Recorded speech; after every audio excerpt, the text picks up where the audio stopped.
Perencanaan pajak penghasilan 21 atau 26, PPh 22, 23, 24, 25, final, dan PPN.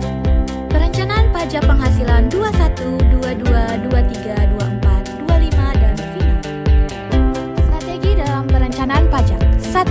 Tax saving merupakan upaya mengefisiensi beban pajak dengan memilih alternatif beban pajak dengan tarif yang lebih rendah. Misalnya, perusahaan dapat mengubah hadiah karyawan menjadi uang tunai.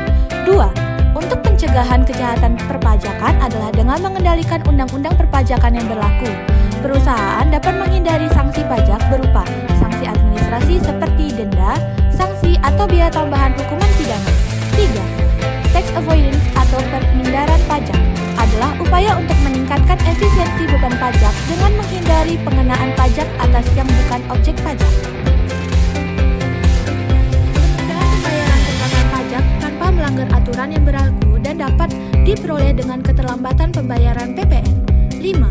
Optimalisasi kredit pajak yang dilakukan wajib pajak seringkali tidak mengetahui pembayaran pajak yang dapat dikreditkan yang merupakan pajak yang dibayar di muka.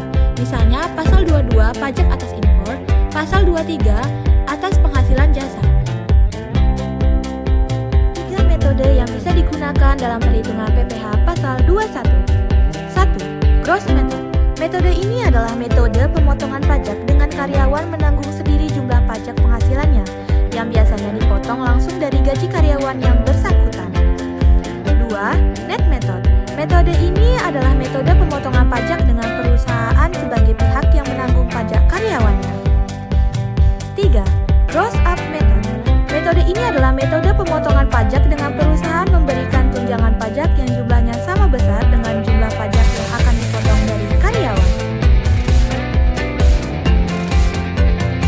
Perencanaan pajak atas PPN.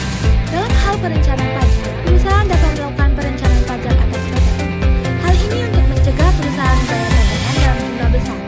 Manfaat ini terjadi karena 1. Jumlah pajak masukan yang dibayarkan lebih besar daripada jumlah pajak keluaran yang dipungut dalam suatu masa pajak yang disebabkan oleh A.